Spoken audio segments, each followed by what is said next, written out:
Yeah. Late night service. Green flags ready. Turn your speakers up. Shaggy TV. Let's go. Glow from the monitor. Room lit blue. Headset on tight. Hear the VH chew. Lobby packed deep. Clock ticks slow. Another main event. Yeah. Here we go. From short track bullets to the high speed flow. Every lane tells a story when the cameras roll. No Hollywood cuts, no fake replay. Just raw race calls and real time delay. Countdown talking in the booth real low. 5 lights fade and the tension grows. You tuned in to Shaggy TV. Live race calls, no DVR dreams. Every lap talk, every move seen. Real ones know what the broadcast means. If you live for speed, yeah, you already see. Race night hits harder on Shaggy TV. Veterans steady, rookies on edge. Lines get crossed at the concrete ledge. Spotters yelling, cautions wave. Crowd in the chat like this is crazy. No script written, no safety rails. One wrong move, whole season fails. Call in chaos, heartbeats loud. Mic stays hot while the wrecks pile out. From the green flag snap to the last word drop. Every second felt, never hit stop. You tuned in, Shaggy TV, where pressure talks and mistakes screen. From flag to flag, no filter clean.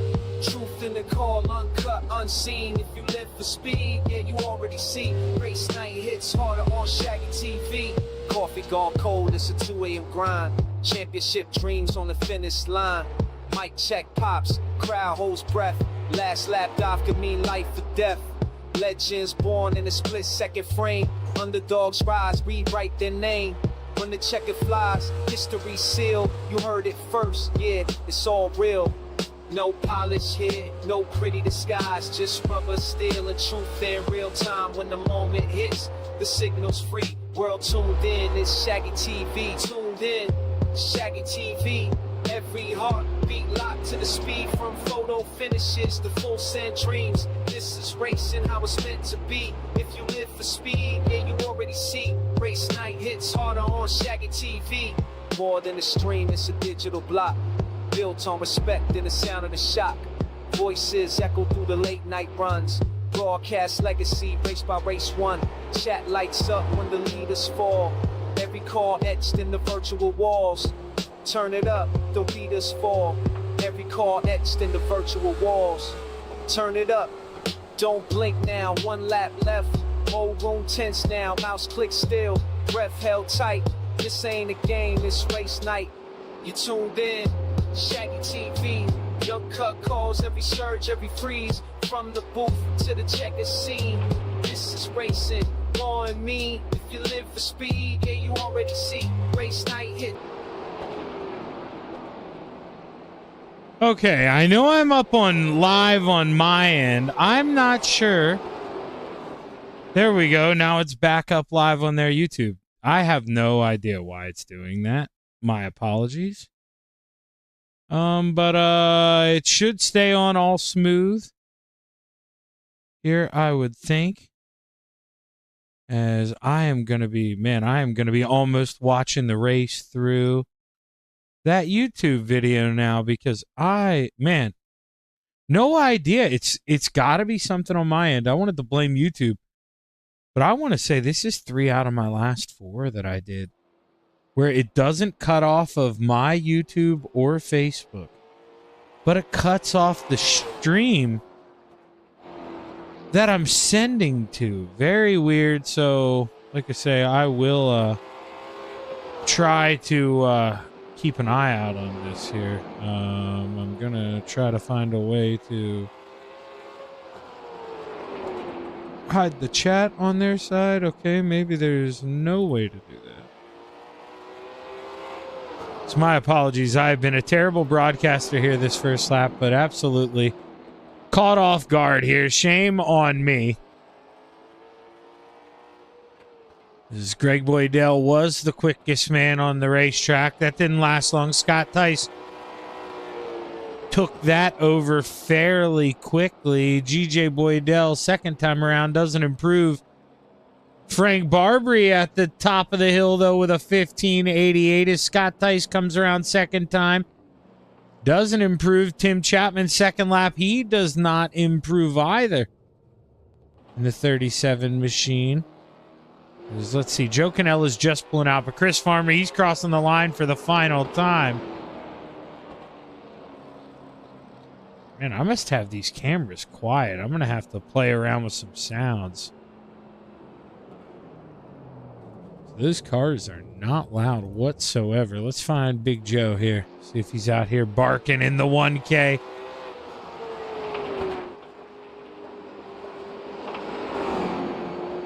There we go. Maybe went up a little too high. As Joe Canella's rolls it into one. Lap number 1 was P10. He wants to do a lot better this second time around, and I would imagine he would like to do something like we see the man who just got a purple sector 1. The Tennessee Tornado, a.k.a. the Flamin' Cheeto. Quick time. Doesn't even need to do a lap number 2. Keith Kincaid is going to put another one down. Why wouldn't he? And it's a 15.786.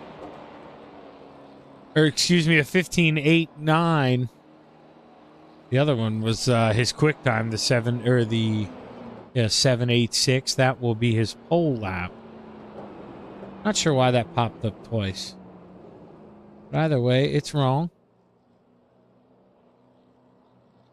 And let me see something here. So if we got a minute and 20, and I need to learn how to read. Minute 45 left here in qualifying. We'll try to keep an eye out if Robert Keller goes out. We do have 13 cars. We'll grab him. But if not, I'm going to mute myself here and we'll get ready to find out what tunes we're going to listen to here as we take a look at tonight's starting lineup.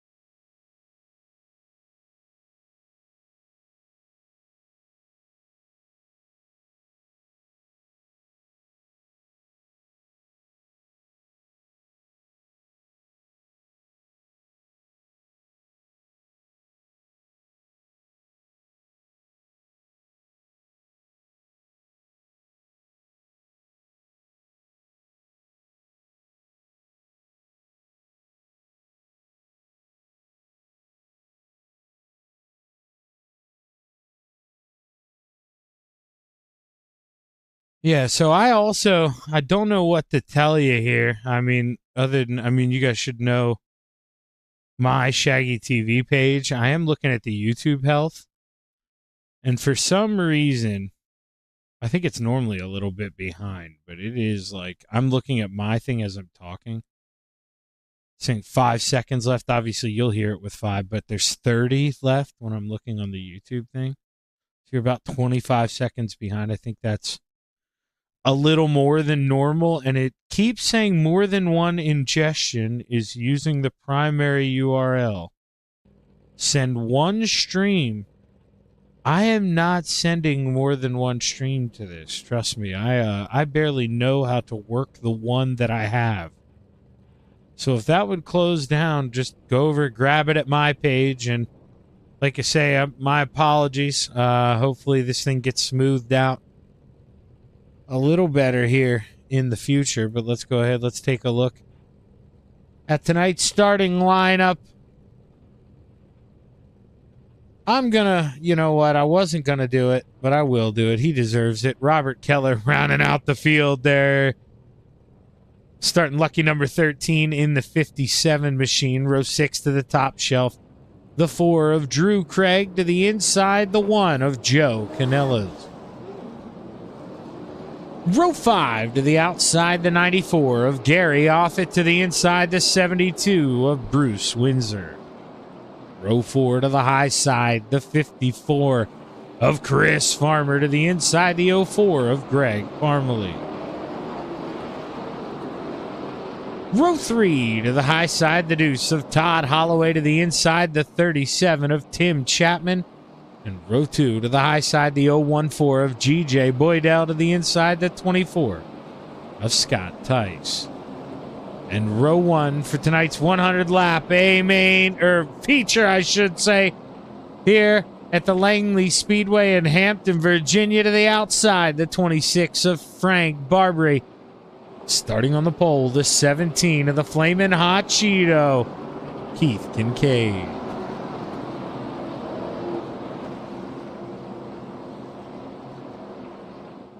Is the pace car set to pull off this time?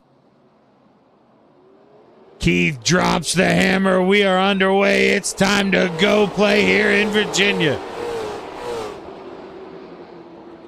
Keith explodes off with an early lead here. Meanwhile, the 24, Scott Tice, he holds on to P2, or steals P2, I should say, after starting third. Barbary, though, probably going to be happy with being able to get down to the bottom that quick, only losing one spot. G.J. Boydell was able to get down without losing any spots. Tim didn't get too aggressive with the 014, and right now these guys seem like they're trying to ride. And, well, as I say that, the 26 of Frank Barbary is starting to get a little naughty here. Here we go. See him entering a little higher, thought maybe cut down lower, trying to gain as much time and speed as he can. Couldn't do it. In fact, he's actually starting to ride up the hill coming off a 4, and that's not at all what you want. You don't want to start slipping and sliding up the racetrack. You're going to burn up that right front, and, man, you are going to be feeling it here later.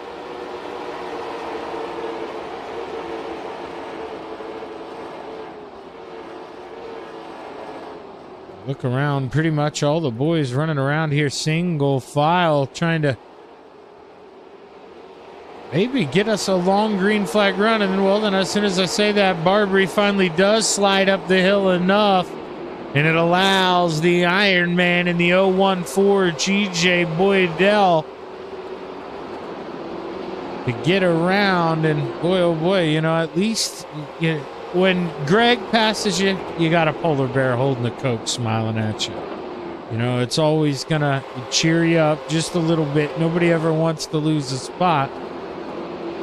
It ain't going to burn you that bad as well. Barbary maybe not done, trying to take another peek back, but we look up here off the bumper of your race leader, Keith Kincaid. Scott Tice Getting closer.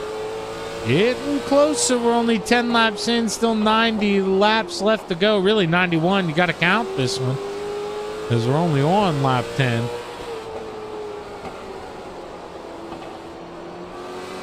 Scott reeling him in, and Keith just reeling back away, coming off the corner. It's a little bit of give and take from both of these guys.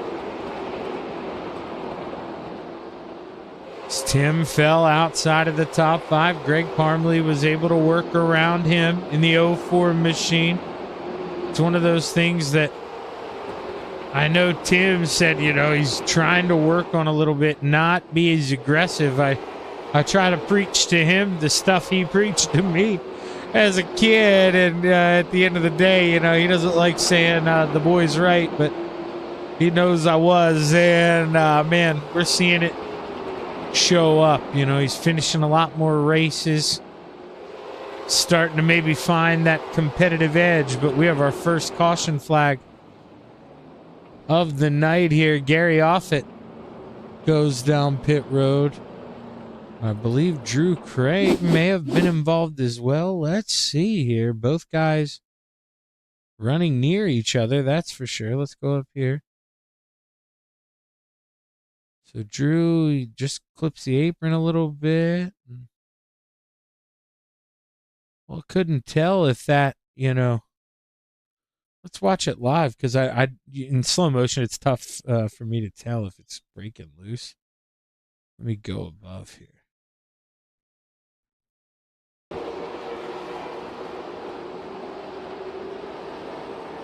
Yeah, he was getting loose and just, you know, trying to gather it up, but Gary was there, and oh, hang on. And that was a close call. Should get it straightened out here after Mr. Keller. Oh, I thought he was going to, you know, drop the clutch, spin it, do that quick turn. That's what I like to think I would have done. But I probably would have tried that and then, you know, hit the wall. So odds are taking it easy, milking that thing around there is the smart call. There's one lap down, but Drew has plenty of time to get the lap back. No harm, no foul. Long way left here in the race. It's really a tough break, too. Gary Offit, he, you know, towed that car. There's really not too much he could have done. I mean, unless he would have been like my dad, because my dad, when I'd like say when I was growing up, always said he had cat-like reflexes, you know, and nerves of steel. If he had those, which, you know, the average human being does not have, he may have been able to stop and avoid that. But, you know, you're not aware that the guy is trying to just save the car, you know, not going to be full throttle like you coming off the corner. It's just racing. And we're back underway. Let's have some more of it here at the Langley Speedway. Oh, there's a side-by-side. Tim Chapman on the outside of the 04. Greg Parmley drove it in deep. Tim drove it off too deep. Almost collected the outside wall. Drives it back in real hard. Gets her woed down. Gets a spot back in line. You don't want to be on that outside right now, slipping and sliding a little bit on corner entry. But everybody probably is. Oh, no, on the slip and slide way down there using the apron. I don't know if you want to be down there. Scott Tyson, G.J. Boydell using a little bit of it there through 1 and 2. Scott using the yellow line here through 3 and 4, helping rotate that car off corner exit. Let's go up top so you can kind of see that. We watched it cause, you know, some uncomfortableness, which ended up causing your last caution. You can see if drivers go down there and get enough, it helps that back end wiggle a little bit. Helps that thing rotate. And, well, if the track's going to help you rotate, that's less wheel input. Save some of that tire. Per se, you know, the right rear, right front tire. And, oh, there was a little bit of contact almost. Frank Barbary trying to go a little too low. Greg Boydell shut the door. And they almost got to know each other here. Oh, they're not done. They make more contact. Couldn't tell if GJ clipped the outside wall or what. But Barbary got to run underneath. And man, oh man, that could have been nasty. Boydell definitely caught the wall. You can see heavy right front damage on that 016 machine. Let's see here in that camera that we were on earlier. As we make this go away, you can see, I mean, well, that would have cut down the tire had this, you know, damage been modeled like it would have in real life. That thing would have rubbered away, cut that thing in half. Is somehow Boydell able to keep it out there and still hold on to P3, as meanwhile the leaders continue doing what they were doing. Just single file. Scott Tice staying close, but not close enough he can strike. Todd Holloway looking to get a spot here. Can he find a way around the 37 of Tim Chapman? He inches closer. Looks low. Gets close to that pit entry cone. You see Tim's got a little more speed coming off the corner. Holloway gets a little loose there. That is all me, I think. And if it is, that would explain some of the YouTube problems, maybe. I have no idea. I'm anxious to see. I'm watching it back now on your live screen because somehow it's still working. And yeah, I see no cars on the racetrack during that as I'm looking. I was kind of panicking. So, uh-oh. We'll hope the internet holds up. I have no idea what is going on here in central Pennsylvania. Well, we must have something going on here as Bruce Windsor set to become the next lap victim. How hard does he make it here on your leaders? You don't want to go a lap down, but you need to be smart about this thing. Long, long, long way to go.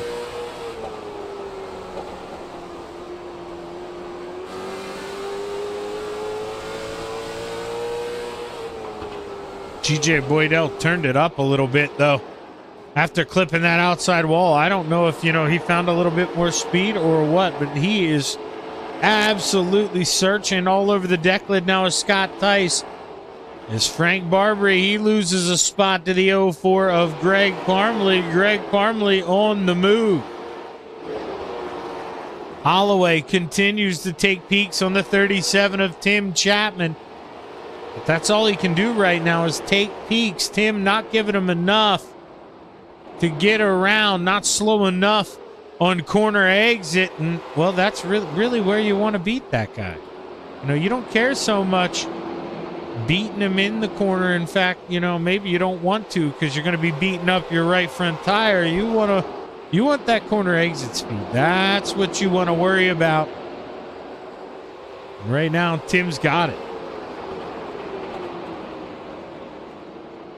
Scott Tice got some company here. GJ Boydell.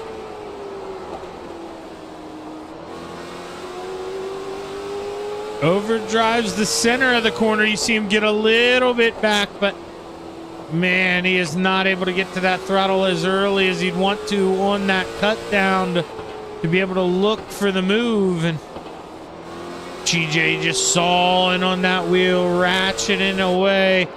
Not able to make the move one more time. He's going to have to wait.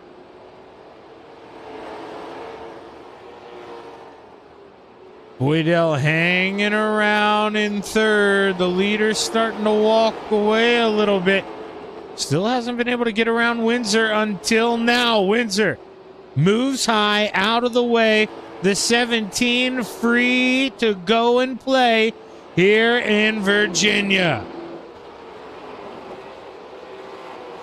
Robert Keller able to work around Tim Chapman. Joe Canellas was able to get around Todd Holloway. And uh-oh, that sound thing is not good. The last time we had that, remember, I know for a fact now that is connection issues. So we are going to try to, man, I hope this whole thing holds up. I am so sorry. You know, Man, in fact, with the way I'm whining about it, I even feel terrible, but I do not like being this guy.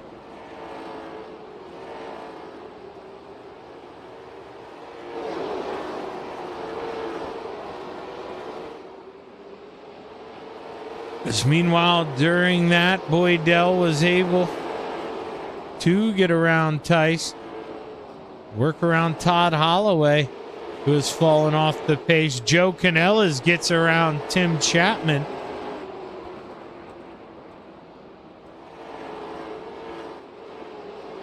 Another 1K of Joe Canellas. Trying to run down the Hurricane Robert Keller. But man, you want to talk about all by yourself. Let's go to here. Oh, wrong guy. Robert Keller, Joe Canellas. Frank Barbary, Robert Keller. I mean, all by myself. You want to talk about maybe a lonesome, the most lonesome drive out there on the racetrack. I mean, he's going to have that lonely of a drive. He'd like to at least be inside the top 5, but he's got a little bit of work to do. As Keith Kincaid keeps picking him up and putting him down, puts Chris Farmer a lap down. We are not even halfway here in Virginia. Tim Chapman going to be the next one on the list here as Bruce Windsor and Chris Farmer battle for position side by side. Windsor gets it done, and I said Chris, I mean Bruce. I combined Chris Farmer and Bruce Windsor's name there. Shame on me. As Boydell, he's the man in P2. Keith Kincaid way out front, able to put the 37 a lap down. And man, Tim Chapman going to be wondering what he's got to do different right now. That's 17 on a whole nother level here at the Langley Speedway. Works around Holloway. Was heavy right front damage. May have clipped that outside wall. Windsor and Chapman, this is for position. Bruce making that look easy. Tim got hung out on the high side. GJ Boydell working now down to the bottom. The 014 trying to keep pace here with Keith Kincaid, but the gap's at 2.6 seconds here, and he's got 50 laps to chew that up. It sounds like a lot. That is not a lot of time, and if anything, we may see this lead increase as Keith Kincaid is just on absolute rails here. Greg Parmalee inching closer to Scott Tice, trying to put the 04 on the podium. He's gotten it up to 4th. He can see Tice, and Tice maybe not as nice as he needed to be to those right side tires. You can see him slowing down. He does not like the feel of the race car. Tim Chapman gets up high and out of the way. The 37 knows it's not his time to go and play. A lap down, you just want to let these guys on the lead lap go to war. That's exactly what we're about to see as Scott Tice working that inside, really trying to use that apron. My, oh my, can't go any lower than that through 3 and 4. Keith Kincaid rolls into turn 1. Passes the 4 machine, puts Drew Craig another lap down. The next car on the list is Joe Canellas, and he is your final car on the lead lap, running around in P7. It's looking like we're about to be down to 6 cars on the lead lap as Joe Canellas. Oh boy, he looks in the left side. Keith Kincaid looking to take a dive here, but Joe not willing to peel open. Gonna make Keith work for this one, the 17. Oh boy, feeling frisky. As Greg Parmalee, he gets around into P3. Let's go back to Keith Kincaid. Oh, Joe Canellas ends up wising up, gets out of the way. And I wonder if Keith maybe made him or helped him make that decision. There was a little bit of contact, but either way, Keith Kincaid continues to just mow them down here You're looking at Frank Barbary. He's in P6. He is the final driver on the lead lap. 2 seconds ahead of him is the Hurricane, Robert Keller, who started this thing dead last, shotgun on the field, P13. And the caution flag waves for the second time. Joe Canellas goes around. Let's see what happened to the 1K. And remember, he had just went a lap down. There you could see Keith Kincaid on the bottom of your screen. Does he get some help? This is a battle for position. 72 just maybe overdrives corner entry. And actually, instead of doing it this way, let's just go this way and let's go this way. We're right on board here with the 72. And yeah, Windsor, you could see it, you know, get a little bit of light, get a little light. Feel the rear end kind of step out of that. Well, your virtual feeling anyway. Us sim guys know what we're looking for. You could see it, you know, it just overdrove it and then got in the brakes a little too hard.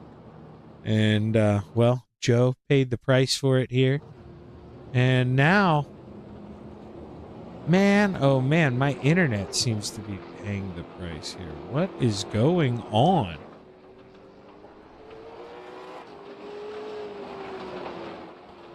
It's absolute nonsense.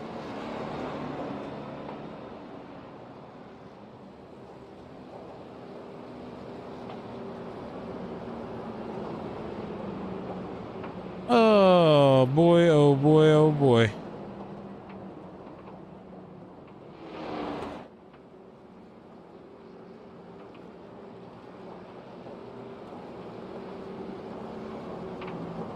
My apologies for being so quiet on this one. I'm trying to hop things around, check computer health, check my internet speeds and stuff like that. Not that you guys know you aren't important. Or, I mean, not that I think you guys aren't important. You know that you are. I just get super paranoid about this because I don't know what it could be. A couple days ago, Comcast went to work in the area, and well, my wife had a hotspot, I think it was, for work last Friday. And literally since then, I don't know what is going on. We have had, I've been running into problems. And no, my download speed's at 1,000. My upload speed could be better as the green flag waves. We're back underway. All drivers now taking advantage of that pit stop here, getting new tires. And yeah, no, I'm at a 300 upload speed. There is nothing wrong with that at all. This is crazy. No idea what's going on.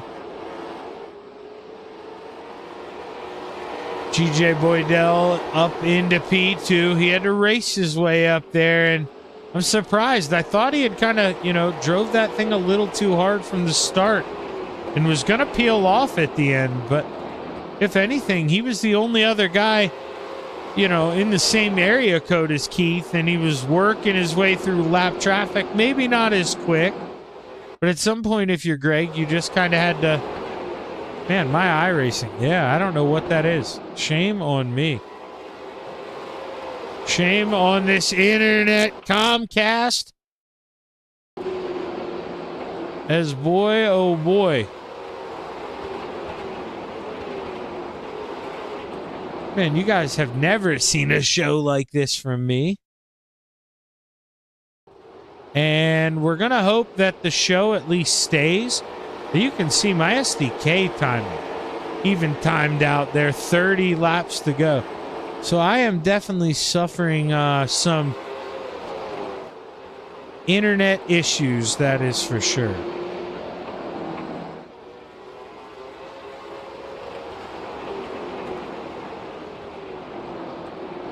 Trying to check the Xfinity. It says there's no outages in the area. This is wild. But Boydell, man, he might create an outage down here in Virginia because that 014, he is looking to win. But is he willing to commit the sin there if he gets close enough to the 17? because he may need to lay the wood here to Keith to knock him up out of the way. Keith is not going to give up that groove.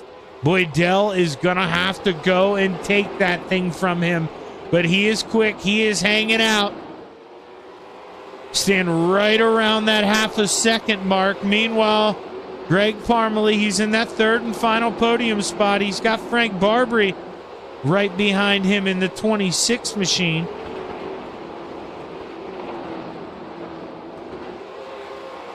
As Frank uses that apron, he's one of the guys utilizing that apron.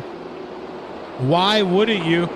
You know, help yourself save a little bit of right side tire. I mean, a lot of the guys that we saw using the apron. Now, contrary to this man in the 014s, there's contact. Joe Canellas. No, that was Drew Craig.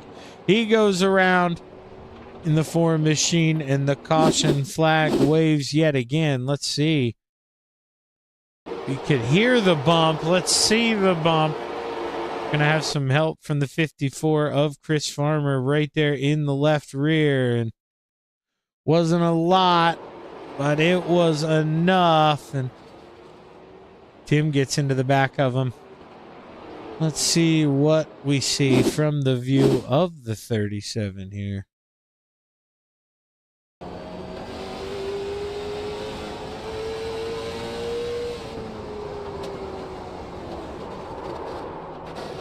Tough break, yeah, they're just a late reaction and not able to avoid that. Not sure how much damage he did get there. I would imagine suffered some damage. Bruce Windsor, he finds himself the lucky dog, 72, back on the lead lap.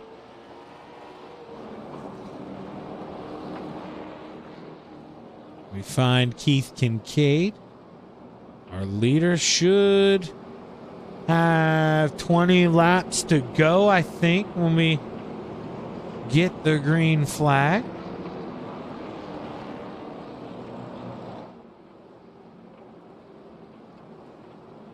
And I told these guys we'll do the replay then Sunday morning around noon.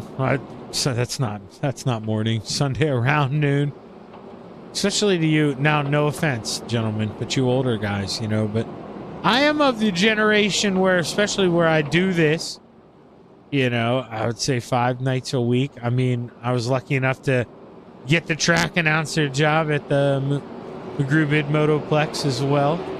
And, you know, that's half an hour, or really, truthfully, 45 minutes from my house. And you know how dirt racing goes, so, I mean, I'm a late night guy. I would say 10 is, you know, kind of my morning. I wake up around 9, you know, hang out in the bathroom for a while, zone out on Facebook, what us kids do, and I get ready to go about my day. As the green flag waves, we are back underway. Boydell crept out a little bit ahead.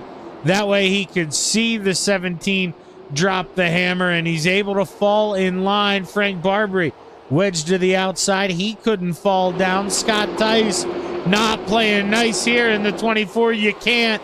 Not with 19 to go. He's looking to get that thing onto the podium. Barbary looking to over-under here. Cut back underneath. Could he do it? No, he can't. He's going to force his way. Gets into the left rear of Tice. There's contact. They stay straight. They touch again. Tice goes around, and well, they ended up there in victory lane, but not the way he wanted to. Scott Tice involved in your 4th caution.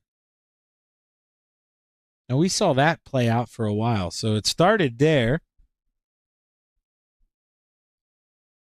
And thought he was going to go through the grass there, and we'll straighten him up a little bit, but then got into him again, and that's what's going to send him around. And Tice not able to keep it out of the wall. Now, I'm anxious to see here.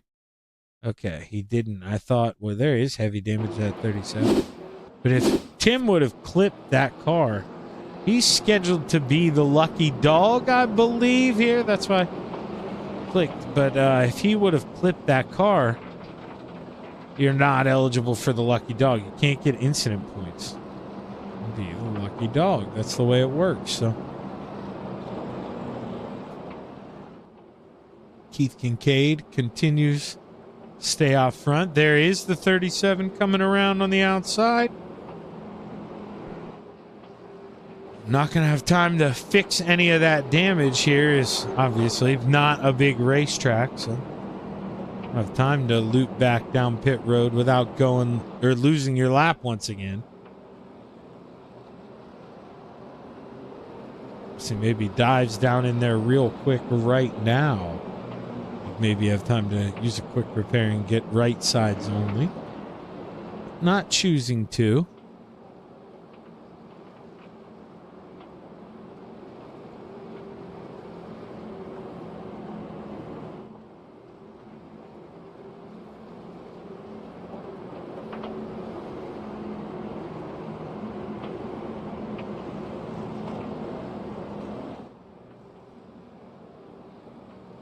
Lights should go off this time. They indeed do, and we will get set to go back and play here at the Langley Speedway in Hampton, Virginia. 13 laps left to go in this show.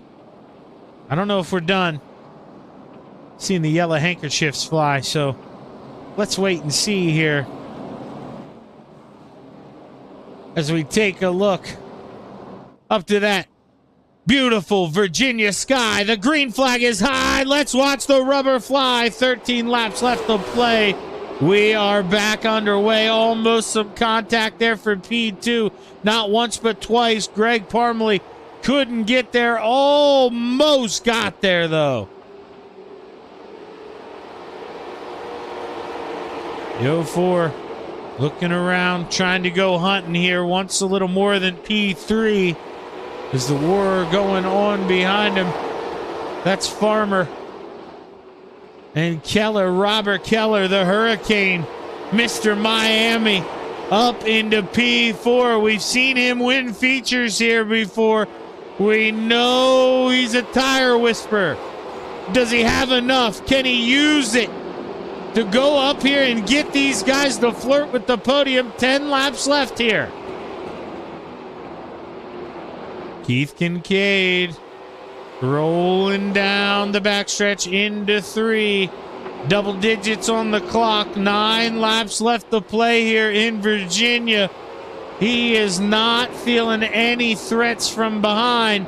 Same can't be said for the man behind him, though. Greg Parmalee hears. He has to all but smell the 04 creeping up behind him.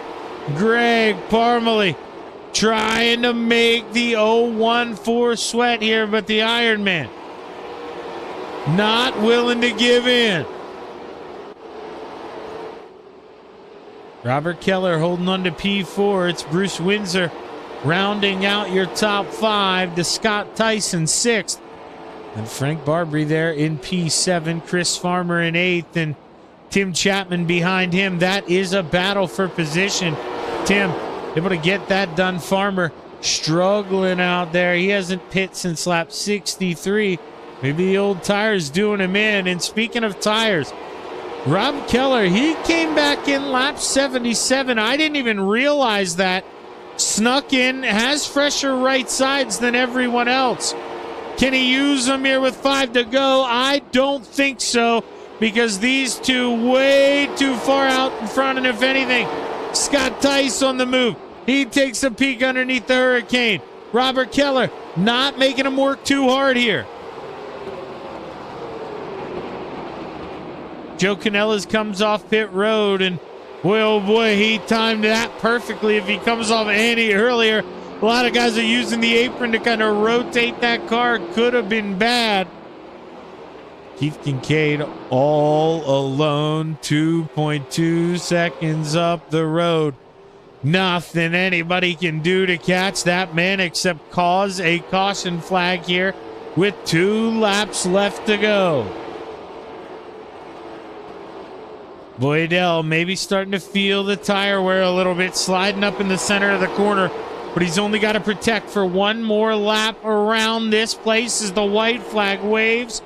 Keith Kincaid looking to get it done here one more time in Virginia as he drives off at 2, down into 3. He's set to see the checkered flag wave. Keith Kincaid gets it done in Virginia, followed by the Iron Man, Greg Boydell, Greg Parmalee P3, Scott Tice 4th, and Bruce Windsor rounds out your top 5.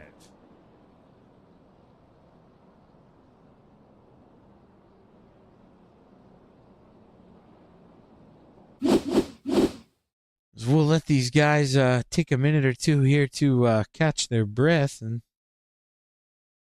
well, then we'll try to get a word here with our top 3.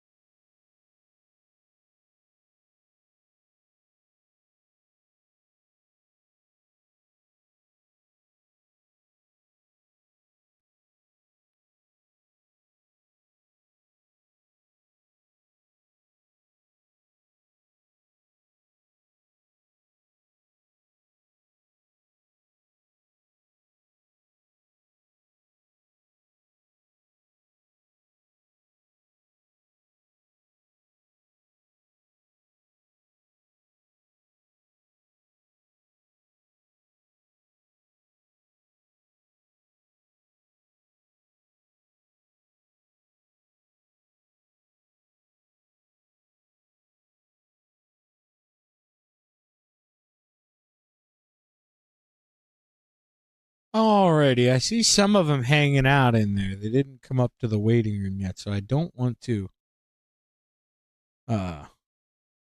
grab them because some people run to the bathroom and stuff real quick after a race. So I'm going to try to give them maybe another 30 seconds to a minute here before I pull them up, unless I see one of them pop up. Keith's in there, but winner, you know how it goes. I do that last. That's how we roll around here.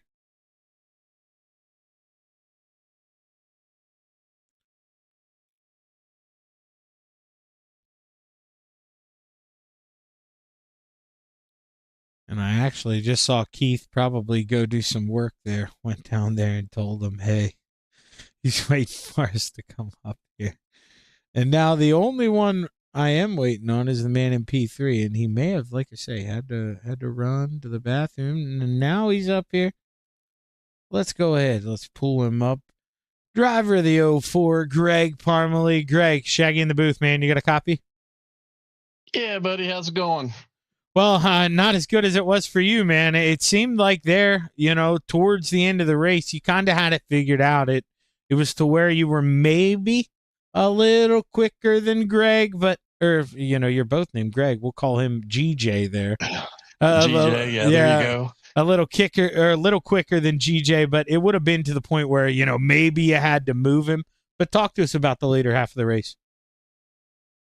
Yeah, I started calming down a little bit and just trying to, manage my tires and change the entry and exit, and kind of started working for me a little bit. And just kind of went in a little deeper and tapped a little more brake, and then started playing with my brake bios, and got comfortable, and then just started making laps after that. So that brake bios helps a lot. Now, that being said, was, after that long green flag run, then did you need the caution? You could kind of get new tires, make some adjustments. Did that help you, or did you want it to stay green? I was probably good for another 10 laps, but it was nice getting a couple tires on there. It just makes it a lot easier to drive. It's a handful when your tires are gone. Yeah. It just wants to push going in, and you have to really get on the brakes, and then trying to. Yeah, once your tires are gone, it's a handful. Yeah, it's really tough to cool them back down again, once you kind of use them up, because, man, you want to drive hard, but, it's such a discipline to keep these things nice. And, man, it is a discipline that, Greg, I indeed do not have whatsoever. So, hell of a job, man, bringing that thing home on the bottom step of the podium. You got anybody you want to thank? Yeah, thank you for the broadcast and the Senex team and all the guys we race with. It's a great group, a lot of fun, and of course Joe, Scott, and Gary, and all of us in the room down there. We kind of have a good time talking back and forth, and Yeah, it makes it fun. Like I said, it's just gotta get a little faster so we can catch old Keith. Yeah, well, Greg, when you figure it out, you make sure as hell you tell me what it is, okay? All right, because Exactly. I don't have it, man. When I ran that test race with you guys in the off season, I really did. Well, I told him that, man. I talked so much smack to my dad. I was like, I'll go in here, I'll show him what's up. Dude, he almost lapped me. I couldn't believe it. It was so humbling. I got P2 and was almost lapped. Yeah, you're always fast on the asphalt, and your dad has his moments. I mean, there's some days he's just fast, and then he has these tracks he's good at, just like everybody else. And I'm starting to learn on these little short tracks. I used to just not race them because I didn't like them, but I just forced myself to to start racing more and more of them and get better at it, and starting to have fun at it now. So well, that's good to hear, man, because it definitely is a lot of fun. It just definitely takes a lot of discipline, and it's good to see you're putting that in it, and you can tell it's paying off. Congratulations, brother. Can't wait to talk to you again. all right, have a good one. Thanks a lot. Greg Parmalee coming home P3, and now we get to talk to the man who brought home P2, the Iron Man, GJ Boydell. Man, Greg, it seemed like correct me if I'm wrong. I don't know what it was. Maybe, Keith just cooling down those tires. But, man, before that final caution, it looked like, you were going to give him some hell there. And then I don't know what it was. Handling just went away. But either way, I mean, P2, that's nothing to frown about. How we feeling after that run? No, it was a good race. And the difference, actually, Keith and I were just talking about it, was brakes.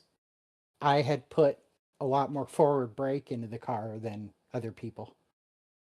Oh, okay. So just pushing a little bit on corner entry rather than, kind of making that rear end rotate for you. Yeah, it can be, definitely the front brake has its advantages there on the short run and like qualifying and stuff like that. But it seems like, man, those guys, Greg, I don't know how they do it, but they basically are driving that thing with the brake and rotating it in on corner entry. So when you were getting there towards the end, were you starting to just push a little heavy? Was the right front starting to go away?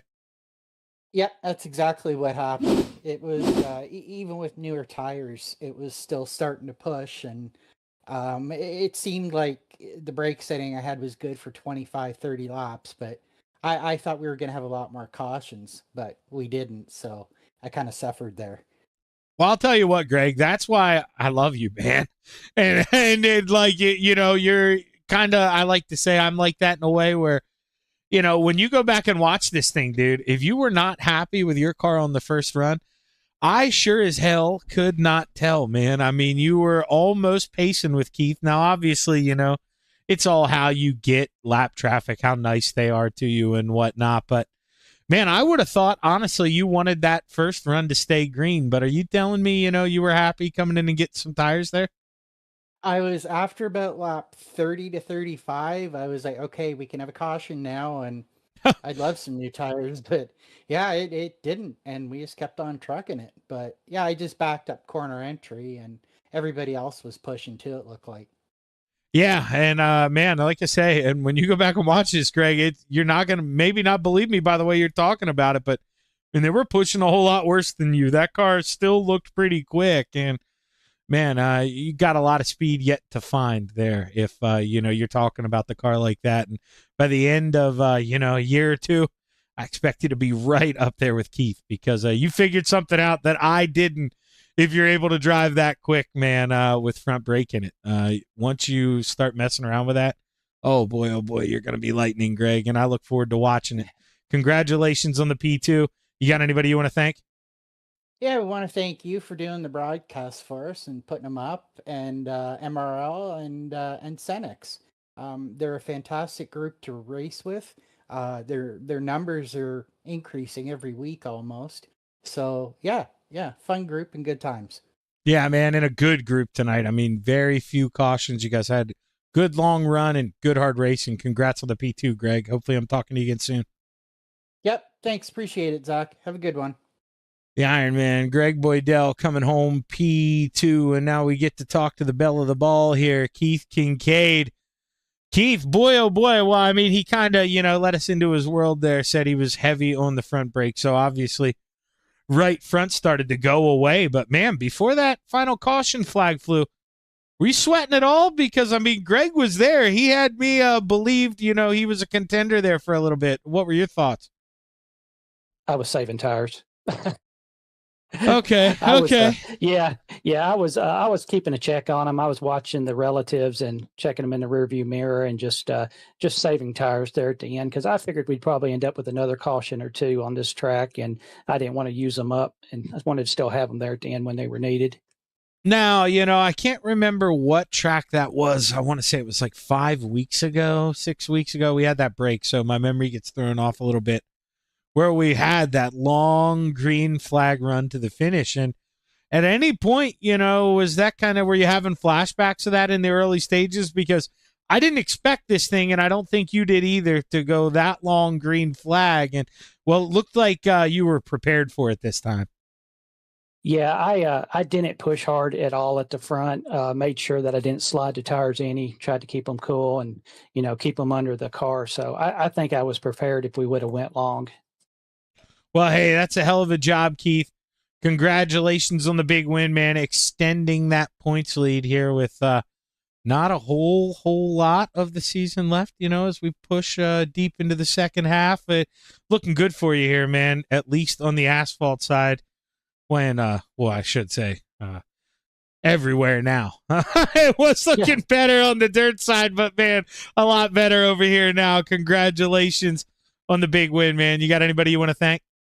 Yeah, thank you, Shaggy. Yeah, I want to thank all of our racers for coming out and racing with us. What a great group of guys. I mean, everybody gets in Discord early and hangs out and talks. And, I mean, if you're looking for a good place to race on iRacing, a great league, and you're 50 and over, there's not a better place in the Senex Short Track Championship. No, absolutely, man. And, I was so impressed. You guys come out, long green flag runs, good hard racing. And, man, when you watch, the caution flags were what they should have been, racing incidents. You can't ask for anything better than that. You guys put on a hell of a show, and I look forward to it again here when I do the replay this weekend. Good luck, Keith. Sounds good. Thank you, Shaggy. Keith Kincaid bringing home the win, and you heard me kind of say that. I'm going to be doing the replay, as I stated earlier, Sunday at noon. So with that, I am Zach Chapman with Shaggy TV saying so long and have a good evening.